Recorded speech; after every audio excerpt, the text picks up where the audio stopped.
देश को भरोसा दिलाना चाहता हूं, हमारे जवानों का बलिदान व्यर्थ नहीं जाएगा।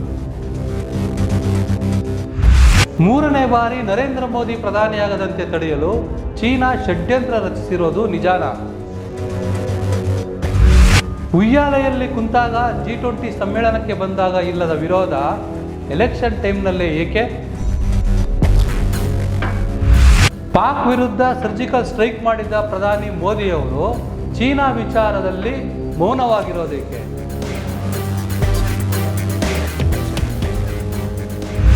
ಚೀನಾ ವಿರುದ್ಧ ಗಡಿಗಲಭೆಯಲ್ಲಿ 20 ಮಂದಿ ನಮ್ಮ ಸೈನಿಕರು ಹುತಾತ್ಮರಾದ ಮೇಲೂ ಭಾರತ ಚೀನಾದೊಟ್ಟಿಗೆ ಲಕ್ಷಾಂತರ ಕೋಟಿ ವ್ಯವಹಾರ ಮಾಡ್ತಾ ಇರೋದೇಕೆ? चाइना की वस्तुओं का बहिष्कार करेंगे। ಬಾಯ್ಕಾಟ್ ಚೀನಾ ಅಭಿಯಾನವನ್ನು ಶುರು ಮಾಡಿದ ವಿಶ್ವಗುರು ಇದ್ದಕ್ಕಿದ್ದಂತೆ ಸೈಲೆಂಟ್ ಆಗಿದ್ದೇಕೆ?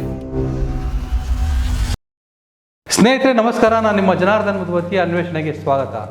ಸ್ನೇಹಿತರೆ, ಕಳೆದ 1-2 ವಾರಗಳಿಂದ ಇಡೀ ದೇಶವ್ಯಾಪಿ ಒಂದು ಸುದ್ದಿ ಸಂಚಲನ ಸೃಷ್ಟಿ ಮಾಡ್ತಾ ಇದೆ.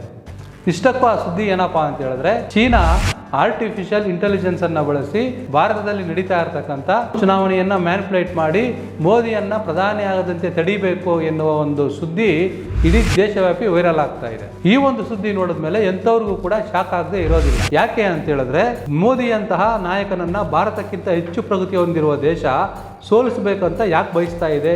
ಮೋದಿ ಪ್ರಧಾನಿ ಆದ್ಮೇಲೆ ಚೀನಾಗೆ ಅತಿ ಹೆಚ್ಚು ಲಾಭ ಆಗಿರುವಾಗ ಮುಂದೆಯೂ ಮೋದಿಯೇ ಪ್ರಧಾನಿ ಆದರೆ ಮಾತ್ರನೇ ಚೀನಾಗೆ ದುಪ್ಪಟ್ಟು ಲಾಭ ಇರುವಾಗ ಚೀನಾ ಯಾಕೆ ಮೋದಿಯನ್ನು ಸೋಲಿಸೋಕೆ ಮುಂದಾಗಿದೆ? ಇಂತಹ ಹಲವು ಪ್ರಶ್ನೆಗಳು ಉದ್ಭವವಾಗೋದು ಸಹಜ. ಈ ಪ್ರಶ್ನೆಗಳಿಗೆ ಉತ್ತರ ತಿಳಿಯಬೇಕಾದ್ರೆ ಚೀನಾ ಭಾರತ ಸ್ನೇಹ ಸಂಬಂಧ ಸದ್ಯ ಯಾವ ರೀತಿ ಇದೆ, ಮೋದಿ ಪ್ರಧಾನಿ ಆದಮೇಲೆ ಯಾವ ರೀತಿ ಚೀನಾಗೆ ಅನುಕೂಲವಾಗ್ತಿದೆ, ಬಾಯ್ಕಾಟ್ ಚೀನಾ ಅಭಿಯಾನದ ನಂತರವೂ ಭಾರತ ಎಷ್ಟು ಲಕ್ಷ ಕೋಟಿ ವ್ಯವಹಾರವನ್ನು ಚೀನಾ ಜೊತೆ ಮಾಡ್ತಿದೆ ಎನ್ನುವ ಕಂಪ್ಲೀಟ್ ವಿವರ ನಾವು ನೋಡಲೇಬೇಕು. ಸೊ ಆ ವಿವರಗಳನ್ನೆಲ್ಲ ನೋಡೋಕ್ಕೂ ಮುನ್ನ ನೀವಿನ್ನೂ ನಮ್ಮ ಚಾನೆಲ್ಗೆ ಸಬ್ಸ್ಕ್ರೈಬ್ ಆಗಿಲ್ಲ ಅಂದರೆ ಸಬ್ಸ್ಕ್ರೈಬ್ ಆಗಿ, ನೋಟಿಫಿಕೇಷನ್ಗಾಗಿ ಬೆಲ್ಲೈಕನ್ ಕ್ಲಿಕ್ ಮಾಡೋದು ಮರಿಬೇಡಿ.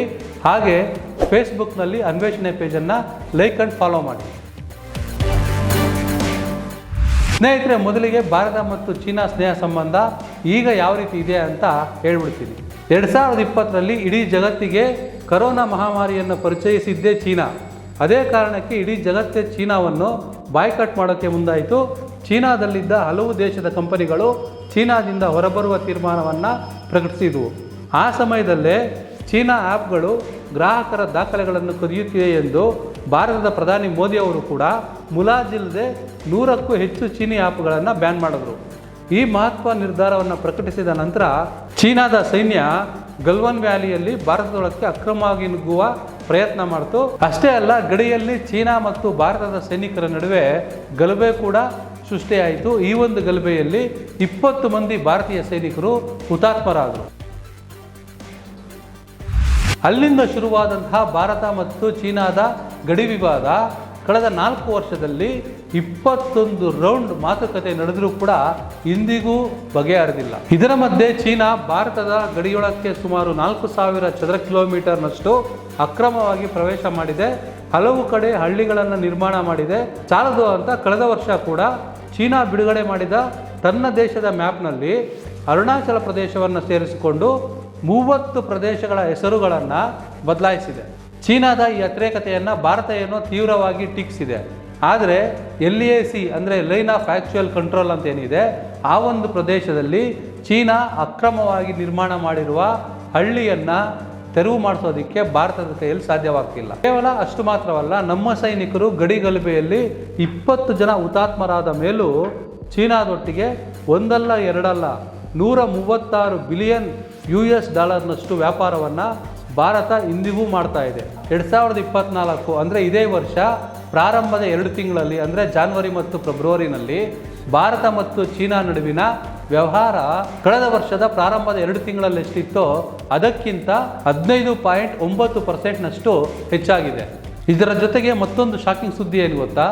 ಇವತ್ತಿಗೂ ಕೂಡ ನಮ್ಮ ದೇಶದ ವೈದ್ಯಕೀಯ ಕ್ಷೇತ್ರದಲ್ಲಿ ತಯಾರಾಗತಕ್ಕಂತಹ ಪ್ರತಿಯೊಂದು ಮೆಡಿಸಿನ್ಗೂ ಬೇಕಾಗಿರುವ 70-80% ಕಚ್ಚಾ ವಸ್ತು ಚೀನಾದಿಂದಲೇ ನಾವು ಆಮದು ಮಾಡ್ಕೋತಾ ಇದ್ದೀವಿ. ಹೀಗೆ ಭಾರತದಿಂದ ಲಕ್ಷಾಂತರ ಕೋಟಿಯನ್ನು ಗಳಿಸ್ತಾ ಇರೋ ಚೀನಾ ಆ ದುಡ್ಡನ್ನು ಮತ್ತೆ ಸೈನ್ಯದ ಮೇಲೆ ವಿನಿಯೋಗಿಸಿ ನಮ್ಮ ದೇಶದ ಗಡಿಯಲ್ಲಿ ವಿನಾಕಾರಣ ಗಡಿ ತಗಾದೆಯನ್ನು ತೆಗೆಯೋದಕ್ಕೆ ಪದೇ ಪದೇ ಮುಂದಾಗ್ತಾ ಇದೆ. ಸ್ನೇಹಿತರೆ, ಭಾರತ ಮತ್ತು ಚೀನಾಗೆ ಸಂಬಂಧಪಟ್ಟಂತೆ ಮತ್ತಷ್ಟು ಇಂಟ್ರೆಸ್ಟಿಂಗ್ ಫ್ಯಾಕ್ಟ್ಸ್ ಇದ್ದಾವೆ.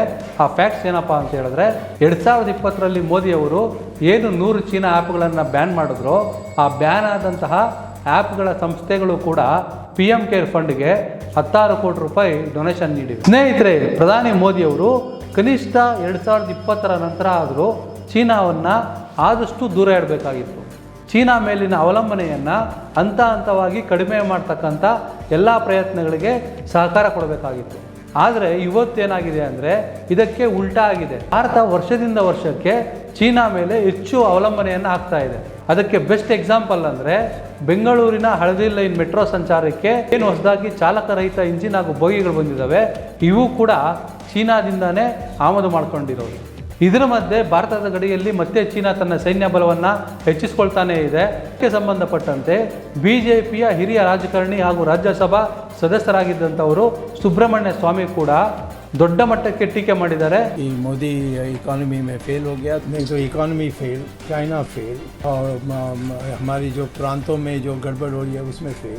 ಸೊ ಈ ಒಂದು ಚುನಾವಣಾ ಪ್ರಚಾರದಲ್ಲಿ ತಮ್ಮದೇ ಪಕ್ಷದ ನಾಯಕರು ಮಾಡ್ತಾ ಇರತಕ್ಕಂಥ ಇಂಥ ಟೀಕೆಗಳೇನಾದರೂ ದೊಡ್ಡ ಮಟ್ಟಕ್ಕೆ ಪ್ರಚಾರ ಆದರೆ ಅದು ಮೋದಿಯ ವರ್ಚಸ್ಸಿಗೆ ಮಾತ್ರವಲ್ಲ, BJPಗೂ ಕೂಡ ದೊಡ್ಡ ಕೊಡ್ಲಿ ಪೆಟ್ಟು ಕೊಡೋದು ಖಚಿತ. ಸ್ನೇಹಿತರೆ, ಕೊನೆಯದಾಗಿ ನರೇಂದ್ರ ಮೋದಿ ಅವರು ಪ್ರಧಾನಿ ಆದಮೇಲೆ ಚೀನಾಗೆ ಅತಿ ಹೆಚ್ಚು ಲಾಭ ಆಗ್ತಾ ಇರೋದು. ಅದರಲ್ಲೂ 2020ರ ನಂತರ ಯಾವಾಗ 100 ಆ್ಯಪ್ಗಳನ್ನು ಬ್ಯಾನ್ ಮಾಡಿದ್ರೋ ಅದಾದ ಮೇಲೆ ಚೀನಾ ಜೊತೆ ಲಕ್ಷಾಂತರ ಕೋಟಿಯಷ್ಟು ವ್ಯವಹಾರ ಹೆಚ್ಚಾಗ್ತಾ ಇದೆ. ಅದರಲ್ಲಿ ಹೆಚ್ಚು ಲಾಭವನ್ನು ಚೀನಾನೇ ಪಡ್ಕೊಳ್ತಾ ಇದೆ. ಈಗ ನೀವೇ ನಿರ್ಧಾರ ಮಾಡಿ, ಚೀನಾ ನಿಜಕ್ಕೂ ನರೇಂದ್ರ ಮೋದಿಯವರನ್ನು 3ನೇ ಬಾರಿ ಪ್ರಧಾನಿ ಆಗದಂತೆ ತಡೆಯೋದಕ್ಕೆ ಆರ್ಟಿಫಿಷಿಯಲ್ ಇಂಟೆಲಿಜೆನ್ಸನ್ನು ಬಳಸಿ ನಮ್ಮ ದೇಶದ ಚುನಾವಣೆಯನ್ನು ಮ್ಯಾನಿಪುಲೇಟ್ ಮಾಡೋದಕ್ಕೆ ಮುಂದಾಗಿದೆಯಾ ಅಂತ. ಸೊ ಈ ಒಂದು ಪ್ರಶ್ನೆಗೆ ಉತ್ತರ ಏನು ಅನ್ನೋದು ನಿಮ್ಮ ವಿವೇಚನೆಗೆ ಬಿಡ್ತೀನಿ. ಸೊ ಈ ಸ್ಟೋರಿ ಬಗ್ಗೆ ನಿಮ್ಮ ಅನಿಸಿಕೆ ಏನು ಅನ್ನೋದನ್ನು ಕಮೆಂಟ್ ಮಾಡಿ ನಮಗೆ ತಿಳಿಸಿ. ಮತ್ತೊಂದು ಇಂಟ್ರೆಸ್ಟಿಂಗ್ ಸ್ಟೋರಿ ಜೊತೆ ಆದಷ್ಟು ಬೇಗ ನಿಮ್ಮ ಮುಂದೆ ಬರ್ತೀನಿ. ಅಲ್ಲಿವರೆಗೂ ಕೀಪ್ ವಾಚಿಂಗ್ ಅನ್ವೇಷಣೆ.